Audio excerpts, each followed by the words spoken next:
Welcome to Patriot Talk. I am Todd Holman. So today I'm going to be talking more about COVID-19. I thought that just doing a video on the COVID-19 vaccine was going to be sufficient, but my wife kept bugging me, hey Todd, you really need to do another COVID video. It's like, nah, I think the one video is good enough. There's a lot of other videos to be done. No, I really think you need to do this. I fought her for a while.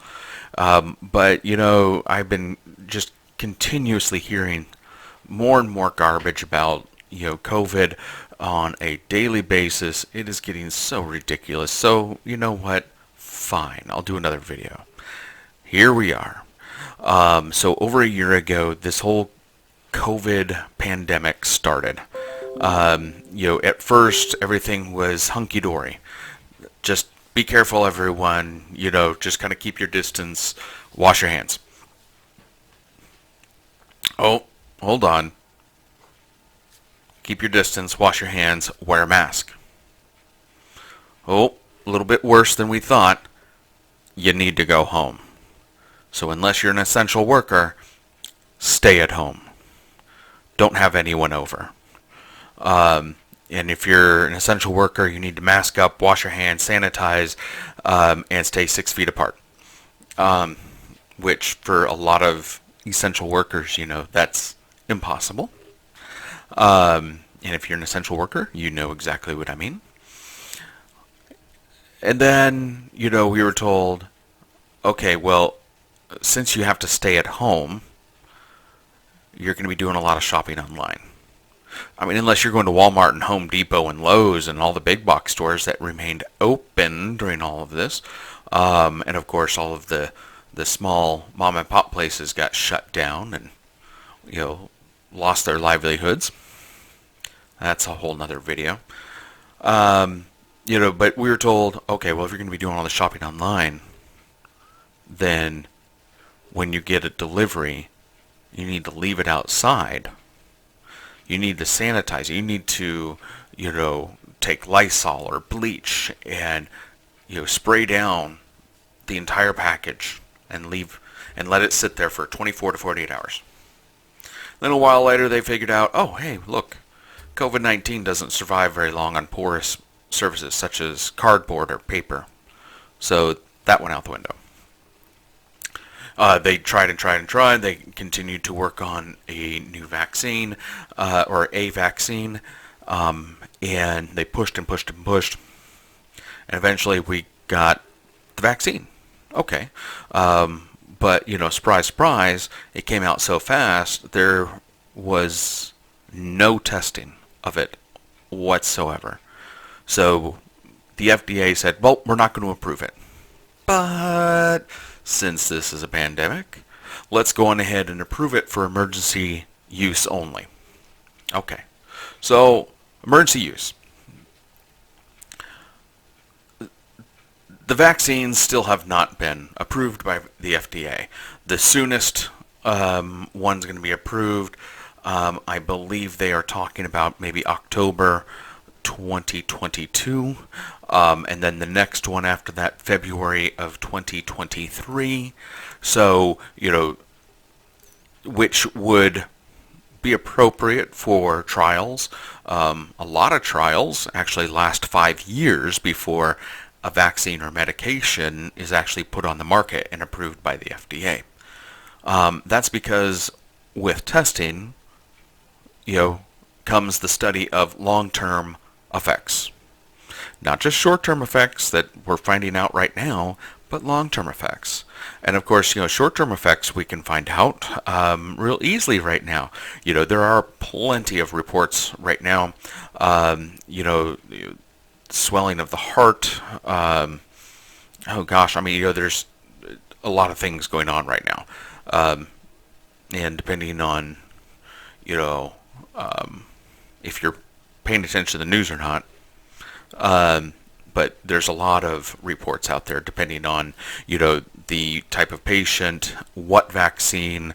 There's a lot of stuff coming out. To include deaths from the vaccine. That's not a conspiracy theory or anything like that.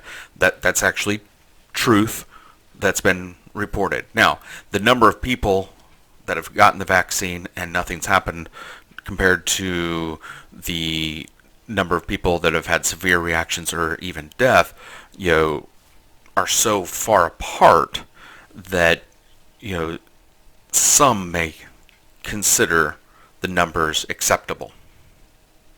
As far as an acceptable risk. All right. But as far as acceptable risks, I mean, COVID-19 is actually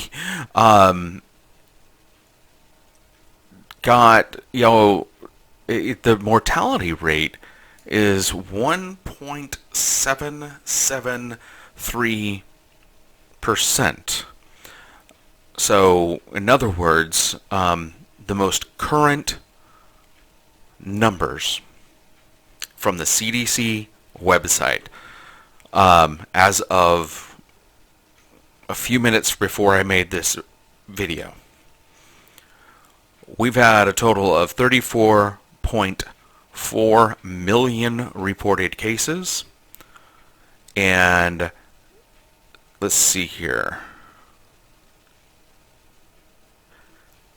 610,000 reported deaths. Now these are reported to the CDC. So these are CDC numbers. So those 610,000 deaths out of the 34.4 million cases, if you do your math, that is 1.77326% mortality rate. All right. So let's compare that to the flu. All right. Now, the flu does have a lower mortality rate. In all honesty, it does.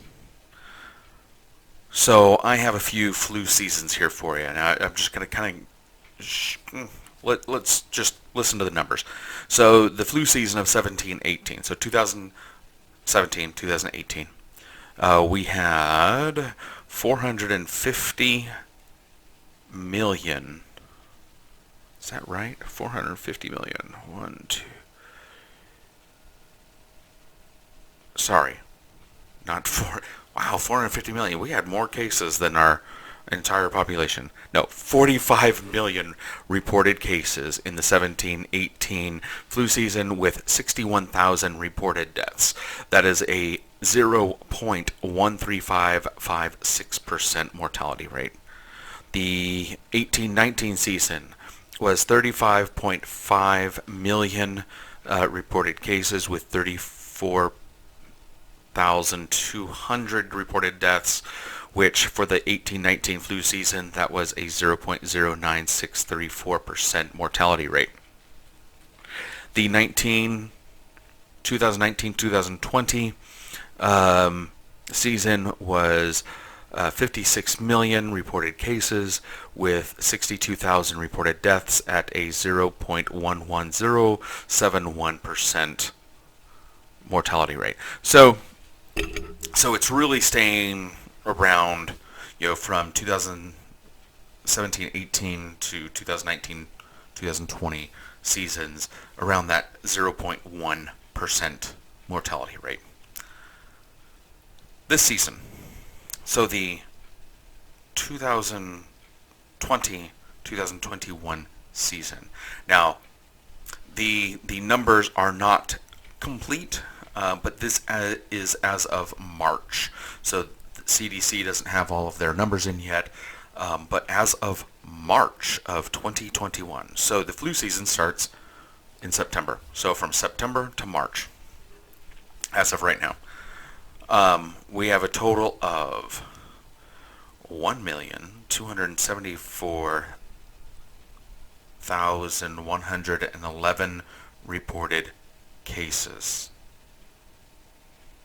with only 453 deaths. That's a 0.03555% mortality rate. Um, it's amazing, just amazing how COVID has eradicated the flu.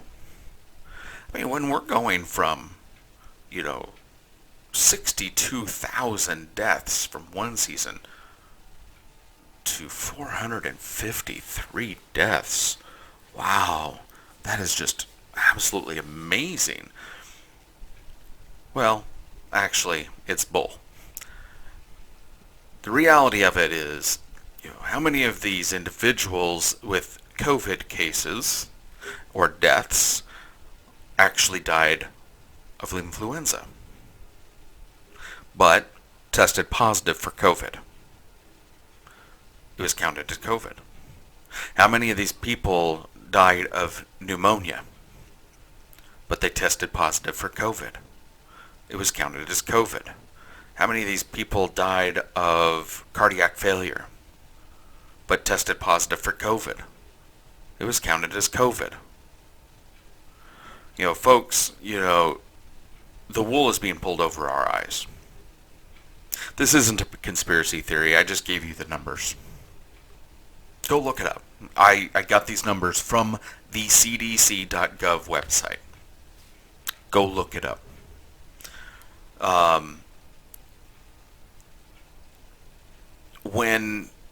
When our leaders can't even make up their mind on what they want us to do as far as protecting ourselves. Even Fauci, how many times has he, changed what he said and then denies things? I have no doubt that he's an actually a rather brilliant man. He works for NIH, and leads the infectious disease, department of the NIH. But when he is going from no mask to one mask, to 2 masks, 3 masks to no mask to a mask again, telling us that, if you get your vaccine, you'll be protected. You can go back out in public. And then he's telling people, hey, get your, grandparents, get your vaccine. And once you're fully vaccinated, wait 2 weeks and you can hug your grandkids again. Okay? Come on. Seriously. And then, the denial a year ago that the virus came from the Wuhan lab. Why the denial? Because of so many people that hated President Trump. Now, I'm not saying I'm a big fan of President Trump by any stretch of the imagination. But it's interesting on how convenient that the Democrats have changed their tune. So, now it's okay. Now it's okay to say, oh, hey, it originated from the Wuhan lab. That, oh, by the way, NIH funded, for research, to do some of this research. And now we have, businesses that are requesting to see proof of vaccination. Yeah, look it up. Fairfax County in Virginia. Today there was a report of a restaurant up there. I'm not going to repeat the name of the restaurant because I refuse to give them press. But if you look it up, it won't be hard to find. But they are requiring their patrons to show proof of vaccination before they can come into their restaurant. If you have not been vaccinated, you have to sit outside. But if you've been vaccinated, you can come in, but you still have to wear a mask. So what happened to, if you're fully vaccinated, you don't have to wear a mask anymore? If the vaccine protects you that much, then why do you have to wear a mask? So, I'm just kind of curious. And why is it that if you have had the COVID virus, and originally told you don't need the vaccine because now you have the antibodies. Well, there have also been some reports that, some real reports, this isn't conspiracy, this is real reports of individuals that had the COVID antibodies from having COVID, got the vaccine, and those antibodies are gone. So apparently, I guess the not influenza, but the COVID vaccine also works with getting rid of the antibodies. So, when you have this business that's asking for your papers, it really kind of just sounds pretty historical. No, I didn't mispronounce hysterical, but historical. It's rather Nazi-ish of them to be asking for papers. The government tried to do that a few months ago with requiring a vaccine passport for travel, but that is unconstitutional, so they couldn't do that. When you go places, people cannot ask you if you are vaccinated or not. They're not allowed. That's against HIPAA. Now, if you go to the doctor's office and your doctor asks you if you've been vaccinated or not, that's okay because that falls within the patient doctor privilege. But just, your employer cannot ask you if you've been vaccinated. That's a violation of HIPAA. It's none of their business. Now, they can require that if you have not been vaccinated that you wear a mask. It's their business. But they can't ask you to prove it. It's essentially not honor basis. Now we have the NFL that is telling the teams that if you have a player that tests positive for COVID and they have not been vaccinated and you have a game, you must forfeit that game. But at the same time, if that player that had COVID has been vaccinated, they don't have to forfeit the game. So, what's the difference between being vaccinated and not being vaccinated when you have the COVID virus? And, just recently there was an assistant coach in the NFL that lost his job because he refused to get vaccinated. That would be unlawful termination. We need to wake up, everyone. This whole thing is getting a little bit out of control. I really hate sounding like a conspiracy theorist. I do my best to avoid that, but I know that right now I am really sounding like one. But if you really look at what's going on right now, do your research, open your eyes, look around, see what's going on, everyone, and just take a moment and think. If we've had so many deaths, where are all the bodies?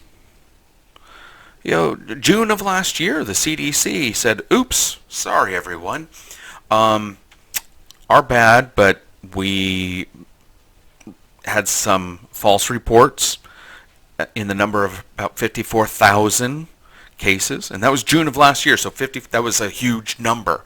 That was in comparison to what it is today, not so much, but a year ago, that was a huge number of the cases. But they never corrected their numbers. They admitted to the numbers being wrong, but they never corrected them. They left them there to continue to build up.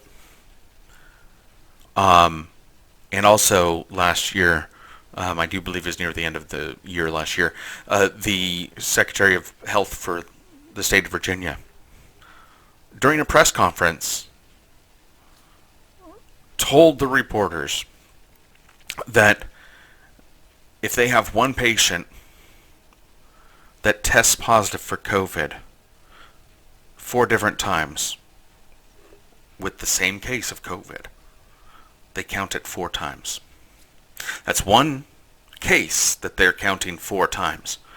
The reporter called them out on it, but he said, no, that's the way you count it. You count the tests. You don't count the cases. So, another blatant,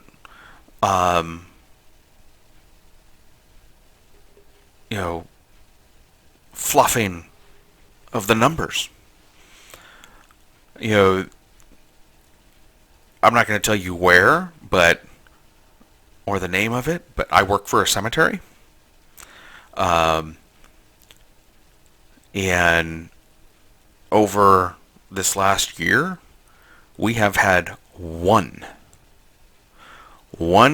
confirmed burial that had COVID. One. Because we have to track that. Because it's a pandemic. One.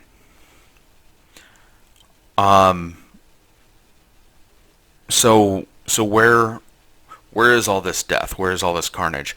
Why aren't our morgues running out of space? Why aren't our cemeteries running out of space? Where are these numbers actually coming from? Over this last year, have we really truly had 6.1 million? Is that right? No, 610,000. Wow, I really can't read my own numbers. 610,000. 610,000 deaths. That's a lot.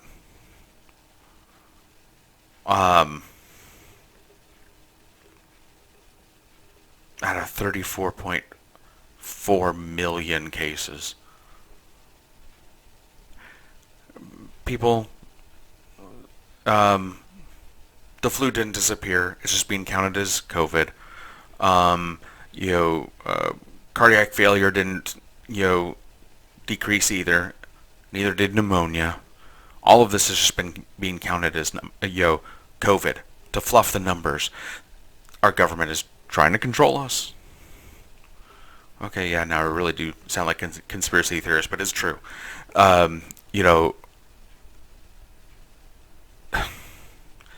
Get out there and vote, people. Let's just get rid of these yahoos. There's a bunch of kooks up there right now, and I'm not just about the federal government, but your state governments as well. We need to fix this, and it's up to us. Don't forget to like the video, hit subscribe, right down below there. Right there. There's a little icon there. Going to hit subscribe, and when you hit subscribe, go ahead and do what my daughter always tells me: smash that bell. That way you can get notified whenever I put out a new video. Thank you for taking a few minutes to listen, and remember to stand up, speak out, and be strong. This far, you must have liked the video, and if you liked the video, you'll definitely like my COVID-19 vaccine video. And while we're at it, check out the term limits and subscribe.